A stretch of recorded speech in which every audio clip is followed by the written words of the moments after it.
Hi hello అండి, అందరికీ నమస్కారం అండి. ఫ్రెండ్స్, మన వీడియోలోనే టాపిక్ వచ్చేసి ఆధార్ కార్డులకు సంబంధించి మరొక ముఖ్యమైన అప్డేట్ అయితే రావడం జరిగిందండి.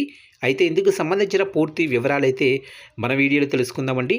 వీడియో మాత్రం పూర్తి వరకు చూడండి ఫ్రెండ్స్, అప్పుడే మనకి పూర్తి సమాచారం అయితే తెలుస్తుంది. ఇక లేట్ చేయకుండా టాపిక్లోకి వెళ్ళిపోదాము. ఇక యుఐడిఐ తాజాగా కీలక ప్రకటన విడుదల చేసింది. ఆధార్ కార్డు వినియోగదారులందరూ కూడా తప్పక తెలుసుకోవాల్సిన మార్పును సూచిస్తుంది.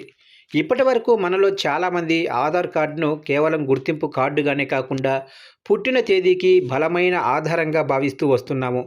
అయితే ఇకపై ఆధార్ను పుట్టిన తేదీ ధృవీకరణ కోసం ప్రామాణిక పత్రంగా పరిగణించకూడదని యుఐడిఐ స్పష్టం చేసింది. ఆధార్ కేవలం మీ గుర్తింపును, నివాసాన్ని నిరూపించే పత్రం మాత్రమేనని, వయసును నిర్ధారించే పత్రం కాదని అధికారులు తేల్చి చెప్పేశారు. ఈ మేరకు ఆధార్ అథెంటికేషన్ సర్వీసులను ఉపయోగించే ఏజెన్సీలకు ప్రత్యేక లేఖలను కూడా పంపారు.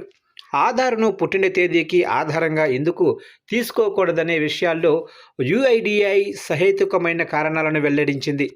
సాధారణంగా ఆధార్ కోసం దరఖాస్తు చేసుకునేటప్పుడు లేదా అప్డేట్ చేసేటప్పుడు నివాసితులు ఇచ్చే సమాచారం ఆధారంగానే పుట్టిన తేదీని నమోదు చేస్తారు.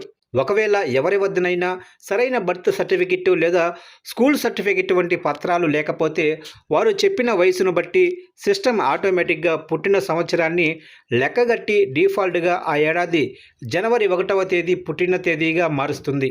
ఇక ఇలాంటి డిక్లరేడ్ పుట్టిన తేదీలు వాస్తవ తేదీతో విభేదించే అవకాశమైతే ఉండటం వల్ల దీనిని అధికారిక బర్త్ ప్రూఫ్గా పరిగణించలేమని స్పష్టం చేశారు. కేవలం బయోమెట్రిక్, డెమోగ్రాఫిక్ డేటా ద్వారా సదరు వ్యక్తి గుర్తింపును ధృవీకరించడమే ఆధార్ ప్రధాన ఉద్దేశమని గుర్తుంచుకోవాలి. అయితే ఆధార్ కార్డు ఇతర ప్రయోజనాల్లో ఎలాంటి మార్పు లేదని యుఐడిఐ తెలిపింది.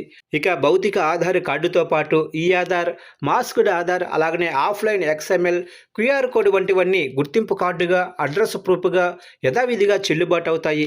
వివిధ ప్రభుత్వ పథకాలు, సబ్సిడీలు లేదా ఇతర సేవల కోసం ఆధార్ను పుట్టిన తేదీకి ప్రామాణికంగా వాడాలా వద్దా అనే నిర్ణయాన్ని ఆయా కేంద్ర, రాష్ట్ర ప్రభుత్వ సంస్థలే తీసుకోవాలని యుఐడిఐ సూచించింది. అయినప్పటికీ పాస్పోర్టు లేదా ఇతర చట్టపరమైన కార్యకలాపాల కోసం పుట్టిన తేదీని నిరూపించాల్సి వస్తే మాత్రం బర్త్ సర్టిఫికెట్ లేదా 10th క్లాస్ మార్క్ మెమో వంటి పత్రాలని సిద్ధం చేసుకోవటం ఉత్తమం.